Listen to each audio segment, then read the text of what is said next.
Janapriya upscale 2 BHK 45 lakhs 3 BHK 60 lakhs మాత్రమే సితారా Sainikpuri. Training ఏందో first posting ఇక్కడ నాకు మార్కాపూర్ అండి.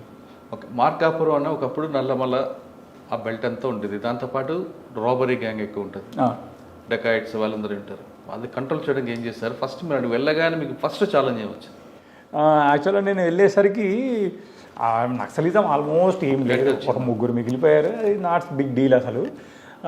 మిగతా ఇష్యూస్ పెద్దగా ఏం లేదు, కానీ అప్పుడు మేజర్ ఇష్యూ ఏంటంటే అప్పుడే వైఎస్ఆర్సీపీ స్టార్టింగ్ స్టేజ్ అన్నట్టు, అంటే ఒక 2 years ఏమవుద్ది. జగన్ గారి ఊపు చాలా ఎక్కువ ఉంటుంది అప్పుడు. అక్కడ ఒక ఇష్యూ ఏమైందంటే కిరణ్ కుమార్ రెడ్డి గారు ఎర్రగొండపాలెంలో మీటింగ్ పెడితే మీటింగ్ మొత్తం హంగామా చేసేస్తారు. ఇప్పుడు నేను వెళ్ళడానికి ఒక 4-5 months 6 months బిఫోర్. సో అది మాకు అప్పుడు టఫెస్ట్ ఛాలెంజ్ అన్నట్టు. అంటే ఏంటంటే ఈ పార్టీలు టఫ్గా ఉంది అప్పుడు. నేను వెళ్ళిన ఒక 3 monthsకే అప్పుడు ఇన్సిడెంట్ మధ్యంతరంగా వెళ్ళిపోతారు. అప్పుడు కిరణ్ కుమార్ రెడ్డి గారు సభలో గొడవ కుర్చీలు పగిలిపోయేది అంతే. సో 3-4 months తర్వాత మళ్ళీ కిరణ్ కుమార్ గారి సార్ షెడ్యూల్ వస్తుంది, మేము వస్తున్నాము. ఈసారి ఏంటంటే 1 full day స్పెండ్ చేస్తాను అక్కడ సీఎం హోదాలో. సీఎం హోదాలో సార్ ఏంటంటే ఫస్ట్ నా ఏరియాలో మొదలుపెట్టి మార్నింగ్ నైట్ స్టే కూడా నా దగ్గర ఉంటారు. మళ్ళీ ఆ రోజు వేరే ఎండింగ్లో ఈ వైపు మొదలు ఈ వైపు అన్నట్టు. నెక్స్ట్ డే వెళ్ళిపోతారు. సో అప్పుడు మా ఎస్పీ గారు ఆ ఇన్సిడెంట్ ఉంది కదా దృష్టిలో, సార్ అడిగారు అన్నట్టు. సార్ అడిగితే నథింగ్ ఇష్యూ సార్. నాకు అప్పుడు ఏంటంటే I have good Rayalaseema people very nice అంటే చాలా చోట్ల రాయలసీమనే చెప్పలేము, ఎక్కడైనా ప్రజలు చాలా వరకు మంచి వాళ్ళనే ఉంటారు. మనం బట్టే మనం అప్రోచే మోస్ట్ ఇంపార్టెంట్. ఇప్పుడు నేను చాలా చోట్ల చేశాను, రాయలసీమలో చేశాను, ఆంధ్రాలో చేశాను, నా గ్రౌండ్స్ ట్రైనింగ్ విశాఖపట్నంలో అయింది, ఇప్పుడు తెలంగాణలో. ఎక్కడా కూడా పబ్లిక్ మనం సరిగ్గా ఉంటే మనం ఇచ్చిన దానికి 1000 రెట్లు ఇస్తారు వాళ్ళు రిటర్న్గా. నేనేం చేశానంటే అప్పుడు కిరణ్ కుమార్ గారు వస్తున్నారని చెప్పి వాళ్ళు రావడానికి 3 days బిఫోరు మొత్తం వాళ్ళందరినీ పిలిచాను. ఎవరైతే ఆ area mandal leaders, sarpanches అందరినీ పిలిచి ఇది సిచ్యువేషను, నేను ఉండాలనుకుంటే మీరు డిస్టర్బ్ చేయొద్దని చెప్తాను వాళ్ళకి. You believe it or not 3 days అందరు హైదరాబాద్ వెళ్ళిపోయారు. అంటే ఆ రోజు ప్రజలు మనకి ఇచ్చిన గౌరవం అది. అసలు పిన్ డ్రాప్ కూడా ఎక్కడ కాలేదు, అంత పీస్ఫుల్గా అయింది. అంటే అసలు ఒక్కరిని కూడా అది చేయలేదు, ఎక్కడ కూడా చిన్న డిస్టర్బెన్స్ కూడా లేదు. మా ఎస్పీ సార్ చాలా హ్యాపీ ఫీల్ అయ్యారు. సార్ కూడా అన్నారు గుడ్ చాలా మీకు మంచి ర్యాప్ ఉంది. మాకు first SP sir Raghuram Reddy sir, excellent officer. ఆయన కూడా మీకు చెప్పాను కదా సాంబశివరావు సార్ అని. ఇక సీఎం అలాగే ఆ సొంత అంటే ఏమంటారు బ్రదర్ ఎలా చూసుకుంటారో అలా చూసుకునేవారు sir. I feel so happy. అంటే కెరీర్లో మనకు నేర్చుకోవడానికి అలాంటి ఆఫీసర్స్ ఆయన చాలా నేర్పారు నాకు. నా సబ్ డివిజనే కాకుండా ఎక్కడికైనా వెళ్ళే ముందు అక్కడికి పంపించేవారు, ఏదైనా ట్రైనింగ్ అంటే సెలక్షన్స్ ఉన్నప్పుడు ఎలక్షన్స్ పిలిచేవారు, విజిటింగ్స్ ఉన్నప్పుడు విజిటింగ్స్కి ఎలా వెళ్ళాలంటే దగ్గరుండి నేర్పించారు సార్. మేము ఆల్రెడీ ట్రైన్ అయ్యి కొత్తగా వెళ్ళాము, కొత్త వాళ్ళకి ఇంకా ఫుల్ ప్లెజ్డ్గా మాకు నేర్పించారు. మేము మొత్తం 5 సబ్ డివిజన్లు అంటే 3 మేమే ఉండేది అక్కడ, మా బ్యాచ్ వాళ్ళు. అందరికీ కూడా ఎవ్రీవన్ సార్ చాలా బాగా చూసుకున్నారు. ఓకే, ఇంకేం ఛాలెంజ్ ఉన్నాయండి అక్కడ? మెయిన్ ఇదే మీరు అన్నారు కదా, దొంగల ఛాలెంజెస్ చాలా ఎక్కువ. డెక్కట్లు ఎక్కువగా అన్ని కూడా నైటే ఎక్కువ జరుగుతుంటాయి. యాక్చువల్గా జరిగేవి అంటే లక్కీలీ అక్కడ ఏంటంటే మీకు మోడస్ ఆఫ్ ఆపరెండి అని ఉంటుంది, ఎంబో. ఆ మోడస్ ఆఫ్ ఆపరెండిని బట్టేసి మా వాళ్ళు ఈజీగా ఐడెంటిఫై, మాకు కొంచెం టీం బాగుండేది అక్కడ. సో చాలా వరకు అఫెన్సెస్ అన్ని డిటెక్ట్ చేయగలిగాము, at the same time control చేయగలిగాము. ఈవెన్ కొందరిని పిలిచి కౌన్సిలింగ్ ఇచ్చి అక్కడ ఉండే వాళ్ళు ఉంటే ఈ కొంచెం అంటే మన ఈ ట్రైబ్స్కి సంబంధించిన వాళ్ళు ఉంటారు కొద్దిగా. ఇది ఒకటి నంద్యాల రోడ్లో ఉంటుంది మనకు, ఈ ఖమ్మం కాదు మనకి ఎక్కడ అంటే గిద్దలూరు నుంచి మనకు నంద్యాల వెళ్ళే దారిలో ఏదో ఒక ఊరు ఉంటుంది నోన్ ఫర్ అఫెండర్స్ అన్నట్టు. అక్కడికి వెళ్ళి వాళ్ళకి కౌన్సిలింగ్ ఇచ్చి అంటే చెప్పాం ఇది కాదు ఇది అంటే. అందులో కొందరు వేరే వైపు కూడా వెళ్ళారు, అంటే అదర్ మీన్స్ చూపించగలిగాం మనం. కొంచెం వాళ్ళతో వీళ్ళతో మాట్లాడి వాళ్ళకు సెల్ఫ్ ఎంప్లాయ్మెంట్ వైపు తీసుకెళ్ళినట్టు ప్లాన్ చేసాం. అప్పుడు ఎంతకాలం పని చేస్తారంటే అక్కడ 1 year చేశాను. సక్సెస్ఫుల్, చాలా హ్యాపీ అనిపించింది అక్కడ చేయడం. Next grounds training 3 months. ఇక్కడ మన ప్రేమవతిపేటలో 45 days ఉన్న తర్వాత వైజాగ్ బేస్లో 45 days. అక్కడ 45 days అయిపోయిన తర్వాత నెక్స్ట్ పోస్టింగ్ వచ్చేసి గుడివాడ. ఓకే సార్, అక్కడ గ్రే హౌండ్స్లో ఇక్కడ ట్రైనింగ్ ప్రేమావతి పాట వేరు, grey hounds Vizag terrain different ఉంటుంది కంప్లీట్లీ. మీరు అక్కడ ఏమైనా హడిల్స్ ఉన్నాయా లేదంటే? యాక్చువల్లీ మీకు తెలంగాణ టెరైన్ అనేది చాలా సాఫ్ట్గా ఉంటుంది, but when you go to Andhra AOB terrain మొత్తం హై పీక్స్ ఉంటాయి. మీకు మూమెంట్ అనేది చాలా కష్టం, మూమెంట్ కష్టం. దాంతోపాటు అలా ఒక్కో సందర్భంలో ఏదంటే డెడ్ ఎండ్కి వెళ్ళిపోయేవాళ్ళం. కొండపైన అలా నడుచుకుంటూ వెళ్తే డెడ్ ఎండ్కి వెళ్ళిపోయేవాళ్ళం, అక్కడ ఇంకేం ఉండకపోయేది. జీపీఎస్ ఒకసారి ట్రాక్ తప్పుతుంది కదా, అప్పుడు ఇంత సిస్టమ్ లేదు. సో మళ్ళీ అలా వెనక్కి వచ్చి అసలు బాగా అలసిపోయే వాళ్ళము. బట్ ఏఓవిలో ఏంటంటే మేము రిటర్న్ వచ్చేటప్పుడు ఈ విలేజెస్ కొన్నిటికి అంటే లాస్ట్ డే వరకు ఎక్స్పోజ్ అవ్వకపోయేది, చివరి రోజు పికప్ చేసుకోవడానికి విలేజెస్లో వచ్చేవాళ్ళం. అప్పుడు విలేజెస్ వాళ్ళతో మాట్లాడేవాళ్ళం. They are very good. మీరు అక్కడ బలిమల ఇన్స్టిట్యూట్కి వెళ్ళారా? అక్కడ వెళ్ళలేదండి. ఏ ప్రాంతం ఎక్కువ తిరిగారు మీరు? ఇప్పుడు మీరు చింతపల్లి, జీకే వీధి, మళ్ళీ పాడేరు, మళ్ళా సాగులు, బూసులు అని ఆ విలేజెస్ ఉన్నాయి ఆడ చుట్టూ, ఆ ఏరియా. ఓకే. గ్రే హౌండ్స్ తర్వాత గుడివాడలో ఎక్కువ రోజులు ఏం లేదు, 6 months ఉన్నాను. అప్పుడు ఏంటంటే ఈ స్టేట్ డిస్టర్బెన్సెస్ ఎక్కువ ఉన్నాయి. ఆ తర్వాత నేను సిఐడికి వచ్చేసాను హైదరాబాద్.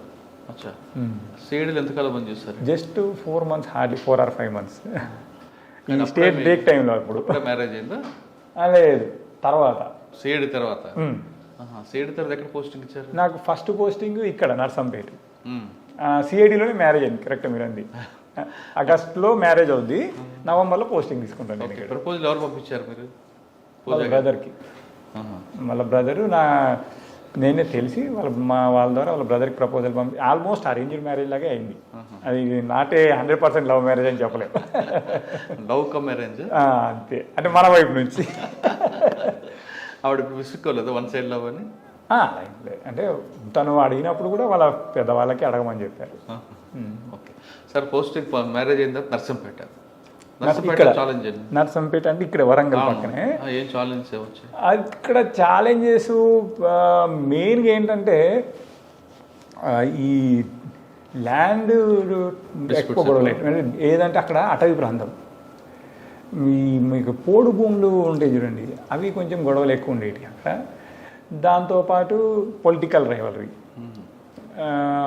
మెయిన్ ఏంటంటే అక్కడ కాంగ్రెస్ ఎమ్మెల్యే, ఇక్కడ టీఆర్ఎస్ గవర్నమెంట్ అప్పుడే రావడం, వీళ్ళు ఇంకా అవన్నీ కొంచెం డిఫరెంట్గా ఉండేవి ప్రాబ్లమ్స్ అన్నీ.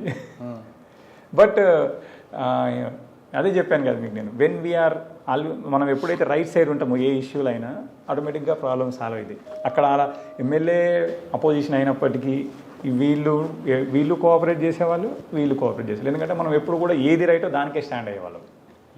సో ఎవరు కూడా ఎక్కడ అలిగేషన్ చేయడానికి కానీ లేకపోతే మనల్ని ఇబ్బంది పెట్టడానికి కానీ స్కోప్ ఇచ్చేది లేదు అన్నట్టు. నర్సంపేట ఎంతకాలం ఉండి? 3 years ఉన్నాను నేను. మోస్ట్ లాంగెస్ట్ టైం నేను పనిచేసింది అక్కడే. అక్కడే చేశాను. చాలా ఉండాలి మీకు మెమరబుల్ కేసులు, డెకాయిట్లు కానీ. డెకాయిట్లు అంటే ఇప్పుడు మర్డర్ ఫర్ గెయిన్ ఒకటి ఉంటుంది నర్సంపేటలో. మర్డర్ ఫర్ గెయిన్లు నేను ఉన్నప్పుడు నర్సంపేటలో పెద్దగా ఏం జరగలేదు మర్డర్స్. అంటే స్టార్టింగ్లోనే నేను బాగా టైట్గా సెట్ చేసుకున్నాను. అంటే గుడివాళ్ళు ఉన్నప్పుడు ఒక మర్డర్ అయింది, అది నా కెరీర్లో జరిగిన ఇంట్రెస్టింగ్ మర్డర్ అదే అన్నట్టు. ఓకే, ఏంటంటే యాక్చువల్ గుడివాళ్ళు ఏమైందంటే మనకు విజయవాడ నుంచి గుడివాడకు వచ్చే దారి ఉంటుంది, రహదారి. ఆ రహదారి పైన ఒక వ్యక్తిని బైక్ పైన వస్తూ ఉంటే అసలు ఒక రకంగా చెప్పాలంటే పీస్ చేసేస్తారు తలని మొత్తం, ఇక్కడ నుంచి ఇలా కొట్టేస్తారు ఇదంతా. నేను హైదరాబాద్లో ఉంటాను, అది జరిగిందని చెప్తారు. వస్తూ డైరెక్ట్ ఇన్సిడెంట్ అక్కడికే వస్తాం. అక్కడికి వచ్చేసరికి మనకి ఏ క్లూసు ఉండవు అన్నట్టు, ఎందుకు చంపారు అనేది ఏం ఐడియా ఉండదు. తర్వాత మనం ఏంటంటే అది వివిధ మీన్స్లో ఎవరు ప్రాబ్లము అంటే ఎవరు చేసి ఉండొచ్చు ఏంటని అన్నీ చూస్తూ ఉంటాం. బట్ ఏ రకంగా చూసినా అసలు ఏం క్లూ దొరకదు మనకు. తర్వాత ఏం చేస్తామంటే ఒక 2 days తర్వాత 3 days తర్వాత చూసినప్పటికీ ఏ క్లూ రాకపోతే మళ్ళీ ఒకసారి సేమ్ మర్డర్ జరిగిన ప్లేస్కి వెళ్ళి నైట్ టైం అన్నట్టు, నైట్ టైం వెళ్ళేసి అంటే వెహికల్ మూమెంట్ ఎక్కువ ఉంటుంది. నైట్ టైం వెళ్ళి మొత్తం టార్చ్ లైట్స్ పెట్టుకొని క్షుణ్ణంగా పరిశీలిస్తాం అన్నట్టు. పరిశీలిస్తే ఒక కీ దొరికిపోయి మనకు అక్కడ. ఆ కీ ఎవరిదై ఉంటుందా అని చెప్పి ఇప్పుడు మనం ఈ సస్పెక్ట్ లిస్ట్ ఒకటి పెట్టుకున్నాం, అదేంటంటే బైక్ కీ. ఆ సస్పెక్ట్ లిస్ట్ పెట్టుకొని ఎవరు ఆ టైప్ ఆఫ్ బైక్ యూజ్ చేస్తారా అని చెప్పి మొత్తం చూసిన తర్వాత అందులో కొందరు ఉన్నారు అన్నట్టు, ఒక 7 or 6 సేమ్ బైక్ యూజ్ చేస్తారు.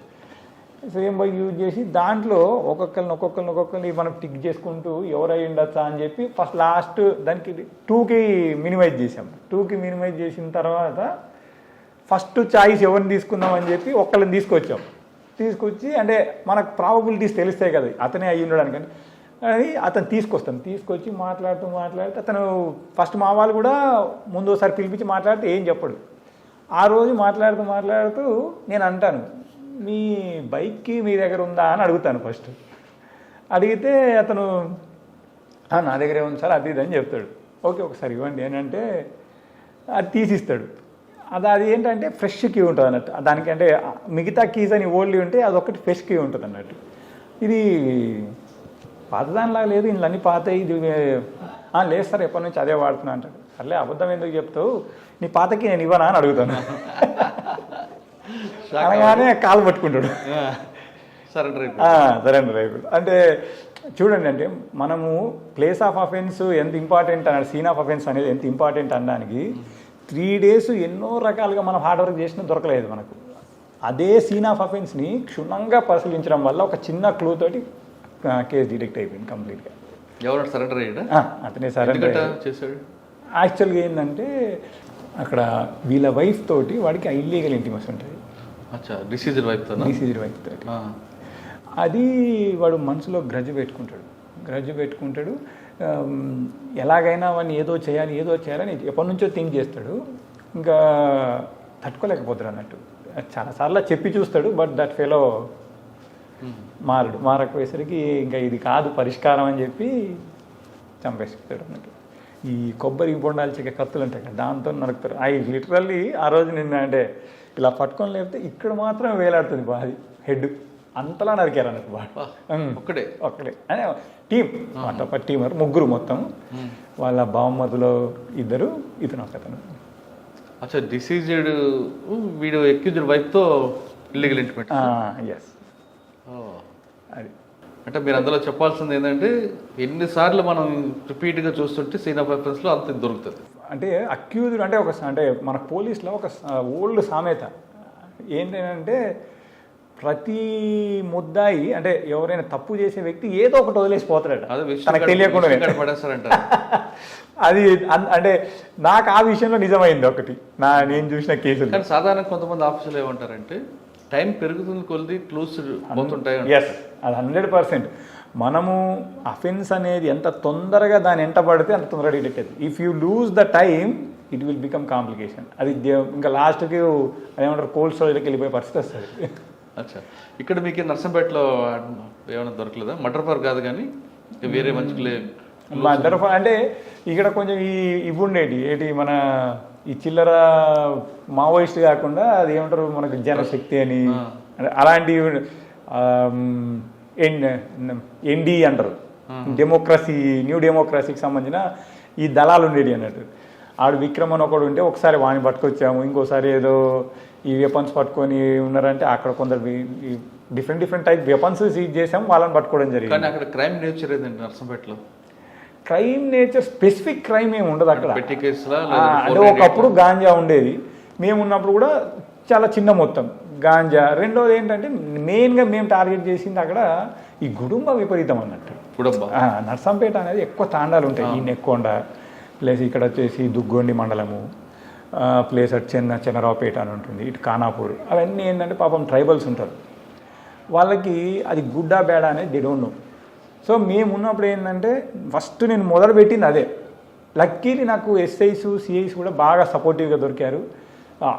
అదే టైంలో మాకు అంటే గవర్నమెంట్ కూడా తెలంగాణ గవర్నమెంట్ అప్పుడే రావడము, కేసీఆర్ గారు ఏం చేశారంటే దీన్ని మనం పూర్తిగా ఎరాడికేట్ చేయాలి, వీళ్ళకి మనము ఏదో ఒక సోర్స్ అదర్ చూపించాలని చెప్పడము. ఇక్కడ జిల్లా కలెక్టర్గా వాకటి కరుణా మేడం గారు ఉండే, దాదాపు ఐ రిమెంబర్ ఈ రోజు కూడా 264 ఫ్యామిలీస్కి సమ్ అదర్ మీన్స్ చూపించి we have complete tried to eradicate. అంటే 100% ఎరాడికేషన్ చేసామని మేము చెప్పలేను, but I can say 92-95% we have done it. But చాలామంది బెల్లం అమ్మే వాళ్ళని అంటే ఎవరైతే దీనికి ముడి సరుకు అమ్మే వాళ్ళు ఉన్నారో అంటే క్రష్డ్ అని చెప్పొచ్చు రకంగా కేసెస్ పెట్టేసి ఇంకా అమ్మితే మీరు చాలా ఇబ్బంది పడతారు. మీరు ఒకవేళ మీరు నిజంగా కిరాణా షాపులు అంటే కేజీ 2 కేజీలు తీసుకెళ్తారు, కానీ ఈ కేజీలు తీసుకెళ్ళేవాడు కిరాణా ఇంట్లో ఏం చేసుకుంటారు?